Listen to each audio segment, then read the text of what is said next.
নমস্কার, আমি রুমি। আপনাদের সবাইকে আবারও একটা নতুন রেসিপিতে স্বাগত। আজ আমি আপনাদের দারুণ লোভনীয় স্বাদের হৃদয়হরণ পিঠে বানানো দেখাবো। রেসিপিটা বানানো কিন্তু একেবারেই সহজ, খেতে কিন্তু খুবই ভালো হয়। শেষ পর্যন্ত দেখার জন্য অনুরোধ রইল। তো চলুন দারুণ স্বাদের রেসিপিটা বানানো শুরু করা যাক। প্রথমে একটি কড়াইকে গ্যাসের ওপর বসিয়ে দিয়েছি। কড়াইয়ের মধ্যে দিয়ে দিচ্ছি মেজারিং কাপের 1 কাপ মানে 200 ml জল। জলটা কিন্তু উষ্ণ গরম করে নিয়েছি। এখন জলের মধ্যে দিয়ে দিচ্ছি 3 চামচ গুঁড়ো দুধ। ফ্লেমটা কিন্তু লোতে করে দিলাম। এখন গুঁড়ো দুধটা জলের সঙ্গে খুব ভালো করে মিশিয়ে নিতে হবে। আর গুঁড়ো দুধ মেশানোর সময় ফ্লেমটা কিন্তু লোতেই রাখতে হবে, নাহলে গুঁড়ো দুধগুলো দলা পাকিয়ে যেতে পারে। গুঁড়ো দুধটা কিন্তু খুব ভালো করে মেশানো হয়ে গেছে। আর দুধটাকেও কিন্তু খুব ভালো করে ফুটিয়ে নিলাম। এবার আমি দুধের মধ্যে দিয়ে দিচ্ছি সামান্য পরিমাণ সাদা তেল। 1/2 চামচের মতন সাদা তেল দিয়ে দিলাম। সাদা তেলটাও কিন্তু দুধের সঙ্গে খুব ভালো করে মিশিয়ে নিতে হবে। খুব ভালো করে মেশানো হয়ে গেলে ফ্লেমটা আবারও লোতে করে দিতে হবে। ফ্লেমটা লোতে রেখে যতটা আমি জল নিয়েছিলাম, মানে মেজারিং কাপের 1 কাপ জল নিয়েছিলাম, তাই আমি এখানে দিয়ে দিচ্ছি মেজারিং কাপের 1 কাপ ময়দা। এখানে 200 গ্রাম ময়দা আছে। আর ফ্লেমটা কিন্তু লোতেই রাখতে হবে। এখন সমস্ত কিছু খুব ভালো করে মিশিয়ে নিতে হবে। আর এই সময় অল্প পরিমাণ লবণ ছড়িয়ে দিচ্ছি, মানে 1 চামচের 4 ভাগের 1 ভাগ। সমস্ত কিছু খুব ভালো করে মেশানো হয়ে গেছে। আপনারা দেখুন মিশ্রণটা কিন্তু এইভাবে শুকনো শুকনো করেই বানাতে হবে। আর এই সময় কিন্তু খুবই গরম থাকে। ফ্লেমটা অফ করে দিচ্ছি। ফ্লেমটা অফ করে এইভাবে আরও 2 মিনিটের মতন একটু নাড়াচাড়া করে নিতে হবে। আর আর তারপরে মিশ্রণটাকে একটা বড় কোনো ট্রের মধ্যে নামিয়ে নিতে হবে। এখন ময়দার মিশ্রণটাকে এক সাইডে রেখে ঠান্ডা করে নিচ্ছি। আর এইদিকে আর একটা কড়াইকে গ্যাসের ওপর বসিয়ে দিলাম। কড়াইয়ের মধ্যে আমি দিয়ে দিচ্ছি মেজারিং কাপের 1 কাপ চিনি। এখানে 200 গ্রাম চিনি আছে। আর 200 গ্রাম চিনির মধ্যে আমি দিয়ে দিলাম মেজারিং কাপের 1/2 কাপ, মানে 100 ml জল। এখন চিনিগুলো মেল্ট হওয়ার জন্য অপেক্ষা করব। আর এই সময় এর মধ্যে দিয়ে দিচ্ছি দুটো এলাচ। এলাচ দুটোকে ফাটিয়ে দিয়েছি যাতে ফ্লেভারটা ভালো আসে। এলাচ ও চিনিটা জলের সঙ্গে খুব ভালো করে মিশিয়ে নিয়েছি। এখন চিনিটা মেল্ট হওয়ার জন্য অপেক্ষা করব। চিনিগুলো জলের মধ্যে মেল্ট হয়ে গেছে। এখন 1 মিনিট হাই ফ্লেমে খুব ভালো করে ফুটিয়ে নিতে হবে, যাতে চিনি শিরাটা একটু চিটচিটে ভাব চলে আসে। এখানে কিন্তু চিনি শিরাটাকে একতার বিশিষ্ট চিনি শিরার প্রয়োজন নেই, একটু চিটচিটে ভাব এলেই হবে। 1 মিনিট হাই ফ্লেমে খুব ভালো করে ফুটিয়ে নিয়েছি। এখন ফ্লেমটা অফ করে দিচ্ছি আর চিনি শিরাটাকে এক সাইডে রেখে দিচ্ছি।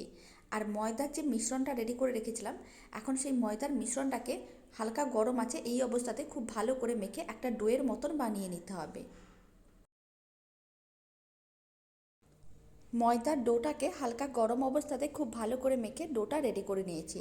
এখন ডোটা থেকে অল্প অল্প অংশ নিয়ে এক একটা লেচি আলাদা করে নিতে হবে।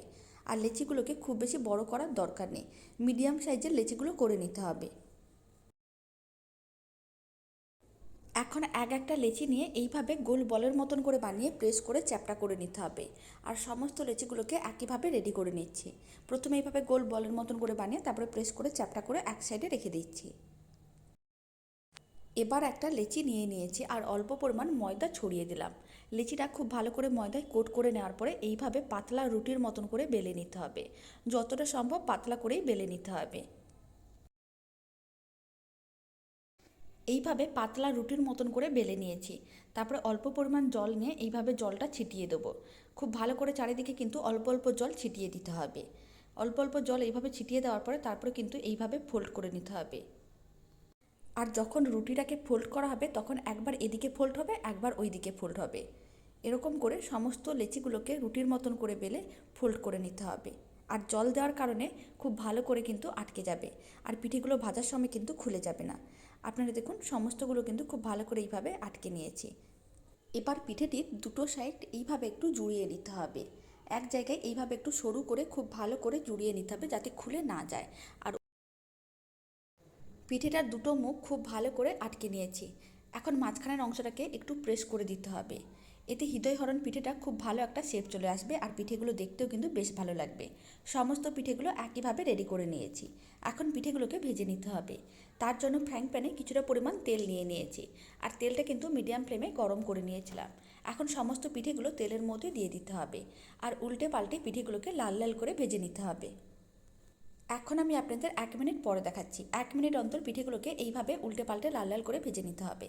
তাহলে পিঠেগুলো চারিদিক দিয়ে খুব ভালো করে লাল লাল হয়ে ভাজা হবে। আর পিঠেগুলো দেখতেও কিন্তু বেশ ভালো লাগবে। এইভাবে ফ্লেমটা মিডিয়ামে রেখে পিঠেগুলোকে উল্টে পাল্টে লাল লাল করে ভেজে নিতে হবে।